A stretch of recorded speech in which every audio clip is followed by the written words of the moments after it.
బంగారు పండ్లు అనేటువంటి అనుదిన వర్తమాన కార్యక్రమం చూస్తున్న మీ అందరికీ ప్రభువైన యేసుక్రీస్తు వారి శ్రేష్టమైన నామంలో వందనాలు, శుభములు. దేవుని యొక్క బలమైనటువంటి నామాన్ని ఈరోజు మరొక నామాన్ని ధ్యానం చేద్దాం. ఎవర్లాస్టింగ్ గాడ్ అనేటువంటి మాట. దీనిని హీబ్రూలో ఎల్ ఓలాం అంటారు. ELOLAM ఇంగ్లీష్లో. ఎల్ ఓలాం అనేటువంటి మాటని ధ్యానం చేద్దాం. అంటే ఎవర్లాస్టింగ్ గాడ్, దానినే తెలుగులో శాశ్వతుడగు దేవుడు అనేటువంటి మాట. ఈ మాట ఎక్కడ ఉంది అంటే ఆదికాండము 21వ అధ్యాయము 33వ వచనంలో మీరు చూస్తారు. నిత్యుడగు యెహోవా నామము పేరట అబ్రహాము బలిపీఠాన్ని కట్టించాడు అనేటువంటి మాట. ఇక్కడ ఉన్నటువంటి సందర్భాన్ని మనం చూస్తే 21వ అధ్యాయము 22 నుంచి మీరు చూస్తే అబీమెలెకు అనేటువంటి రాజు ఉన్నాడు అక్కడ. అతని సేనాధిపతి పేరు ఫీకోలు. వీళ్ళిద్దరు కూడా అబ్రహాము దగ్గరికి వచ్చి వాళ్ళు అబ్రహామును చూస్తూ ఉన్నారు. అబ్రహాము పరదేశిగా ఉన్నాడు. అబ్రహాం దగ్గరికి వచ్చి వాళ్ళు ఏమడుగుతున్నారంటే, నీ దేవుడు నీకు చాలా సమీపముగా తోడుగా ఉన్నట్లు మేము గ్రహిస్తున్నాం. నువ్వేం చేసినా సరే అది సక్సెస్ అవుతుంది. నీ దేవుడు నీతోనే ఉన్నట్లు మేము గమనించాం. కాబట్టి మాకు కానీ మా బిడ్డలకు కానీ మాకున్నటువంటి జనరేషన్స్ వరకు కానీ ఏమాత్రం కూడా నీవు మాకు అపాయము చేయకుండానట్లు, పరదేశిగా ఉన్నటువంటి నీకు ఈ స్థలంలో మేము ఉండడానికి ఏమాత్రం మేము హానికరంగా ఉండము. ఎందుకంటే మీ దేవుడు నీకు తోడుగా ఉన్నాడు. మాకు కూడా నీ నుంచి ఇబ్బంది ఉండకూడదు. కాబట్టి మాతో ఒక నిబంధన నీవు చేసుకోవాలి అనేటువంటి మాటను అడుగుతూ ఉన్నారు అబ్రహాముతో. అప్పుడు అబ్రహాం చెప్తున్నాడు, మా దేవుని నామము పేరట నేను కూడా మీకు ఏ అపాయము కూడా తలపెట్టను, ఏ కీడు కూడా తలపెట్టను, ఏ యుద్ధాలు కూడా నీ మీదకి నేను ప్రకటించను, నీకు కానీ నీ పిల్లలకు కానీ ఎటువంటి హాని నేను చేయను, నీతో నిబంధన చేస్తున్నాను అని అబ్రహాము మాట్లాడతాడు.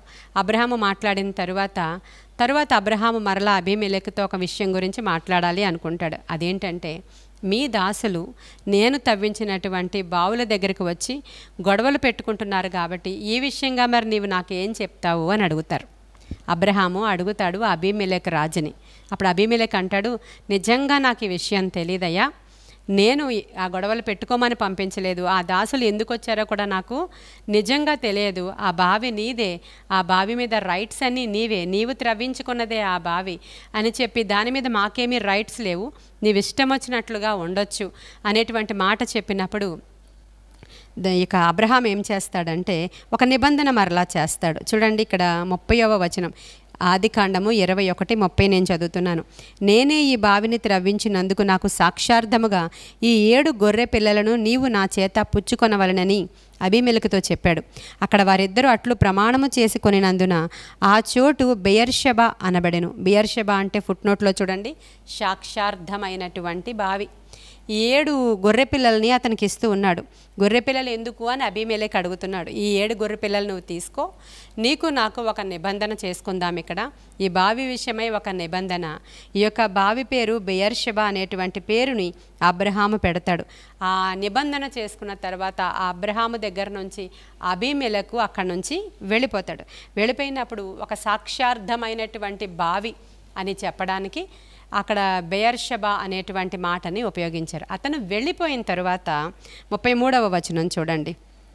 అబ్రహాము బెయర్షెబాలో ఒక పిచ్చుల వృక్షము నాటి అక్కడ నిత్య దేవుడైన యెహోవా పేరిట ప్రార్థన చేసెను అనేటువంటి మాట ఉంది. ఇప్పుడు అబీమెలెకు అక్కడ నుంచి వెళ్ళిపోయాడు. మీకు అర్థమైంది అనుకుంటున్నాను. అబీమెలెకు రాజు వచ్చి అబ్రహాముని నీ నుంచి ఏ అపాయము నాకు రాకుండా ఉండడానికి ఒక ప్రమాణం చేయమని అడిగాడు. అబ్రహాము ప్రమాణం చేశాడు, నా నుంచి నీకు ఏ థ్రెట్ కూడా ఉండదు, మేము మీ మీద యుద్ధాలు చేయము, పరదేశిగా నేను ఇక్కడ ఉన్నంతసేపు నీకు ఏ అపాయము రానియను అని అబ్రహాం ఆయనతో నిబంధన చేసుకున్నాడు. ఆ తరువాత ఈ బెయర్షెబా అనేటువంటి బావి గురించినటువంటి ఇష్యూని అబీమెలెకు దగ్గరికి వచ్చి అబ్రహాం అడుగుతాడు. అడిగినప్పుడు అతడు ఈ విషయంగా నాకు నిజంగా ఏమీ తెలియదని చెప్తాడు. దీనిని ఒక నిబంధనగా చేసుకోవడానికి 7 గొర్రె పిల్లల్ని అతనికి ఇస్తాడు అబ్రహాము. ఒక నిబంధన చేసుకుంటారు వాళ్ళు. బెయర్షెబా అనేటువంటి పేరును అక్కడ పెడతారు ఆ బావికి. ఆ తరువాత అబ్రహాము పిచ్చుల వృక్షము అనేటువంటి వృక్షాన్ని అక్కడ నాటిన తరువాత అక్కడ ఒక బలిపీఠాన్ని కట్టి నిత్యుడైనటువంటి దేవుణ్ణి జ్ఞాపకం చేసుకున్నట్లుగా మనం అక్కడ చూస్తాం. నిత్య దేవుడైన యెహోవా పేరట ప్రార్థన చేసెను అనే మాట. ఈరోజు మన ధ్యాన అంశము అదే, ఎల్ ఓలాం అనేటువంటి మాట. నిత్యుడగు దేవుడు, హల్లెలూయా. నిత్యుడగు తండ్రి. ఆ నిత్యుడగు తండ్రి అనేటువంటి మాట అసలు అబ్రహాము గారు ఎలా మాట్లాడాడు అక్కడ? మన దేవుడి గురించి అబ్రహాముకి మనకు తెలిసినంత ఆ రోజు తెలియదు. ఎందుకంటే ఈరోజు మన దేవుడు మనకి బయలుపరుచుకున్న విధానము, యేసయ్య దేవుని యొక్క ఛాయలో ఈ స్థలానికి వచ్చి మనందరికీ కూడా సువార్త ప్రకటించిన విధానము ఈ దినము వరకు మనకి అంత తేట తెల్లముగా ఉంది.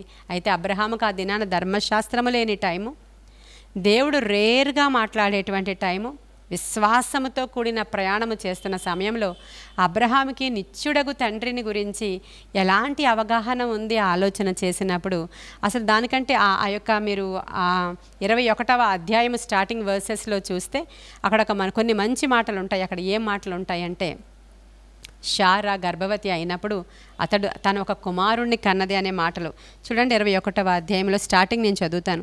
యెహోవా తాను చెప్పిన ప్రకారము శారాను దర్శించెను. యెహోవా తానిచ్చిన మాట చెప్పున శారాను గూర్చి చేసెను. ఎట్లనగా దేవుడు అబ్రహాముతో చెప్పిన నిర్ణయ కాలంలో శారా గర్భవతి అయి అతని ముసలితనమందు అతనికి కుమారుని కనెను. హల్లెలూయా. దేవుడు ఒక వాగ్దానం చేశాడు. నిన్న నేడు నిరంతరము ఆయన వాగ్దానాలు ఎప్పుడూ నిలిచే ఉంటాయండి. వాగ్దానం చేసిన దేవుడు నిత్యుడగు తండ్రి అని చెప్పడానికి అతనికి ఒక కుమారుణ్ణి ఇచ్చి దేవుడు బ్లెస్ చేసిన తరువాత జరిగిన సంఘటన ఇది. దేవుని యొక్క గొప్పతనం గురించి అబ్రహాము మరలా తలపోసుకుంటూ దేవుడు నిత్యుడగు తండ్రి అని చెప్పి ఒక బలిపీఠము కట్టి ఆ పిచ్చుల వృక్షాన్ని నాటి అక్కడ ప్రార్థన చేసినట్లుగా లేఖనం సెలవిస్తుంది. మరి దేవుని యొక్క కార్యాలన్నీ కూడా గొప్ప కార్యాలు కదండి. అసలు మన దేవుని యొక్క రాజ్యమే శాశ్వత రాజ్యం అంట. హల్లెలూయా చెప్పండి. మన దేవునిది 5 సంవత్సరాలు ఉండే రాజ్యము కాదు, 10 సంవత్సరాలు ఉండే రాజ్యము కాదు, ఒక దేశానికి సంబంధించిన రాజ్యము కాదు, ఒక రాష్ట్రానికి సంబంధించిన రాజ్యము కాదు, కానీ దేవుని యొక్క రాజ్యము శాశ్వత రాజ్యమని కీర్తన గ్రంథము 145వ అధ్యాయంలో మీరు చదువుతారు. మన దేవుడు శాశ్వతుడైనటువంటి దేవుడు అనేటువంటి మాట అనేక మార్లు బైబిల్ గ్రంథంలో ఉంది. ఆయన ప్రేమ శాశ్వతమైనదని ఇర్మియా చెప్తాడు కదా. ఇర్మియా గ్రంథము 31వ అధ్యాయము 3వ వచనంలో దేవుని యొక్క ప్రేమ శాశ్వతమైన ప్రేమ. ప్రియమైన దేవుని బిడ్డలారా, మరి ఈరోజు అటువంటి శాశ్వతుడైనటువంటి దేవుడు, శాశ్వతమైన ప్రేమతో నిన్ను ప్రేమిస్తున్నవాడు, శాశ్వత రాజ్యాన్ని కలిగినటువంటి మన రాజు ఆయన ఈరోజు నీకు మాట్లాడుతున్నాడు. అబ్రహాముకు ఏ విధముగా తన వాగ్దానాన్ని నెరవేర్చి కుమారుణ్ణిచ్చి అబ్రహాముకి తోడుగా ఉన్నాడు అనేటువంటి భయాన్ని అక్కడున్నటువంటి రాజులకు కలుగజేశాడో ఈరోజు కూడా మనమంటే అనేకులకు దైవికమైనటువంటి ఒక భయము కలగాలి.